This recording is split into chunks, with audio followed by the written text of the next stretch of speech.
This summer, we drove all the way around Prince Edward Island in our camper van, which wasn't hard to do because it's Canada's smallest province, accessible only by a 13-kilometer bridge over the ocean.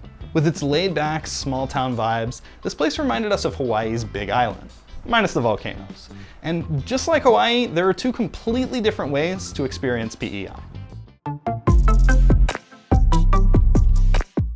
If you stay in one of the popular towns, you'll be hanging out with tons of Canadian families who flock to Prince Edward Island for summer vacation. They're full of standard issue tourist stuff, like beach shops, live music, restaurants on the water, and Canada's finest flat donuts called beaver tails. We even ran into a full-blown carnival while we were passing through Summerside, which is also where we got to try 5-pin bowling for the first time at Credit Union Place. Oh, and pretty much all the popular places to stay are near the center of the island, within a 45-minute drive of Prince Edward Island National Park, which runs along the north central coast. Make sure you check it out. Surprisingly, these vacation hotspots don't really feel overcrowded. If you plop down in one of the tourist towns for a week, you'll probably have a really relaxing time. But you'll also be missing out on the real Prince Edward Island. This is one of the big advantages of traveling in a camper van.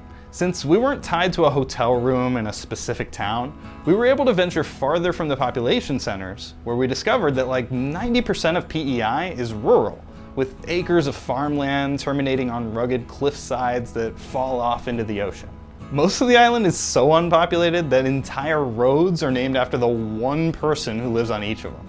Not much need for house numbers. As we took the scenic routes and back roads, especially around the distant east and west lobes of the island, we started to spot a lot more wildlife and colorful flowers, and we found some underappreciated beaches and incredible trails, along with a ton of little lighthouses along the coast.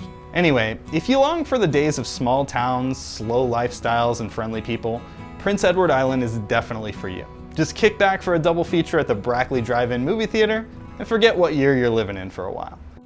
If you like this kind of stuff, don't forget to subscribe or follow along on your favorite social media platform.